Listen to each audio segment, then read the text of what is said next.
on Best of Ohio, it's time to spice things up. We're on the hunt for the best barbecue in the state, and things are bound to get a little heated. Grab a chair and be sure to bring your appetite, because it's time for Time Warner Cable's Best of Ohio Barbecue Edition.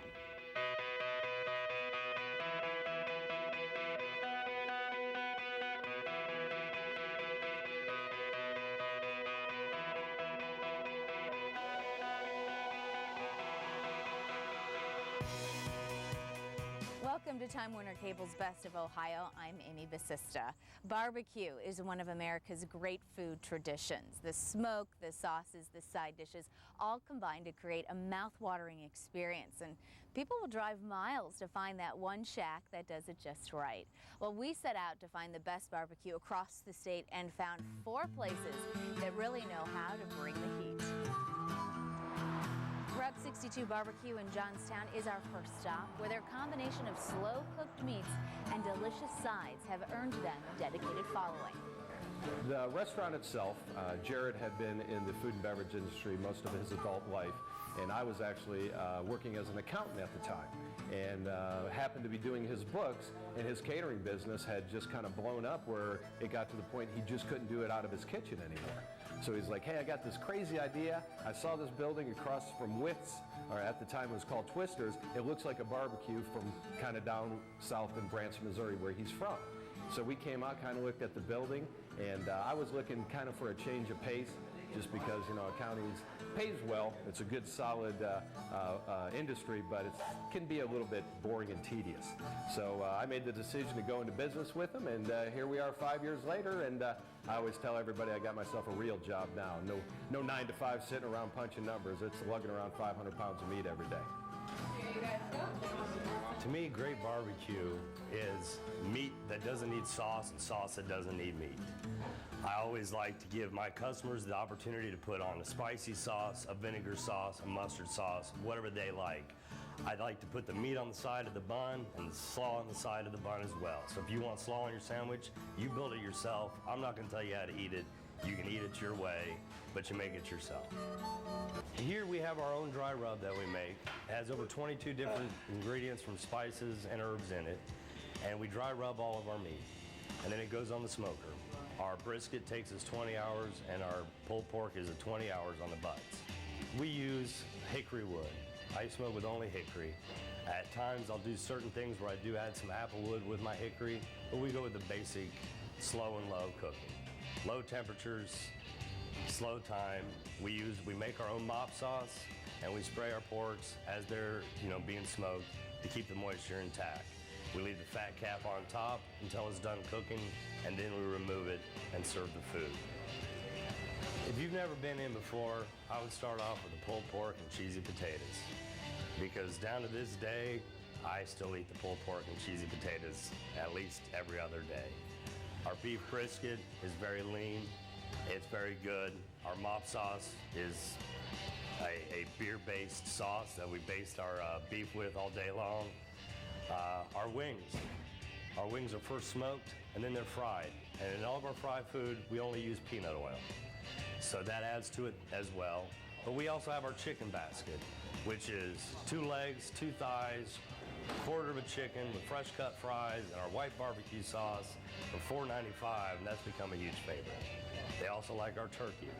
Lean white meat, smoked, the nice smoked ring, yet it's still very juicy and flavorful. Our baked beans come with 5 different beans, plenty of molasses, our own secret rub, and brisket bits put in it, and then they're cooked inside of the smoker.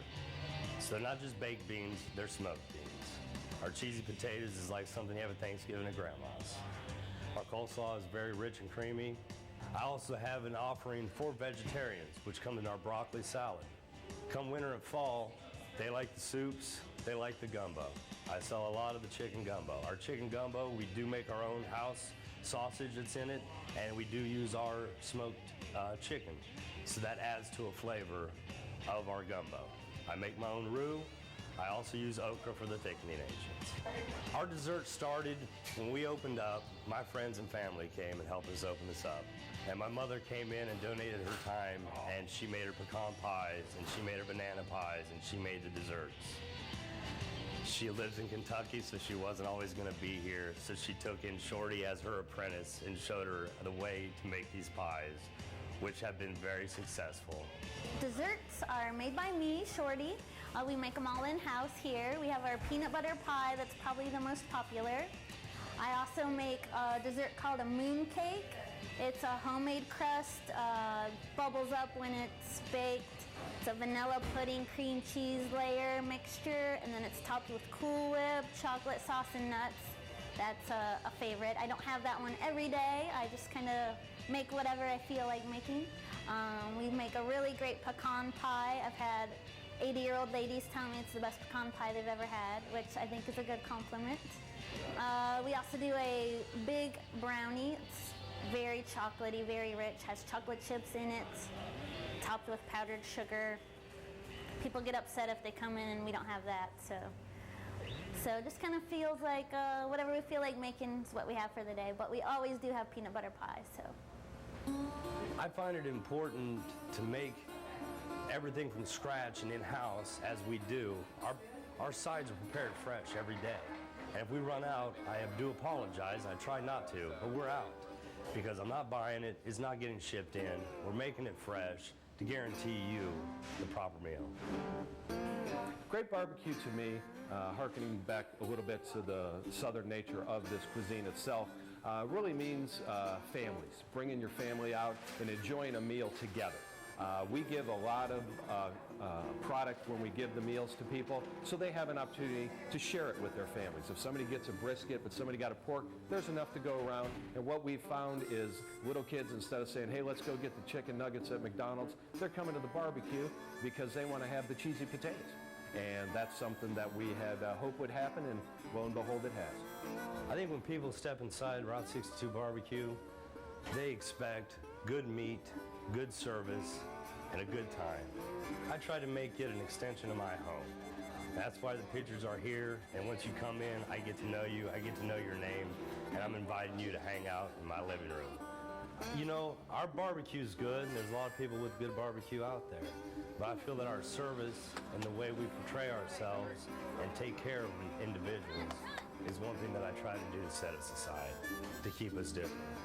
I take my business that I've worked in the private club industry, cooking high-dollar food, and try to give somebody a large portion at an affordable price. Our customers are first, and we try to take care of them to the point where if they want a special, and that special isn't that day, if they have 10 minutes, I'll make it for them.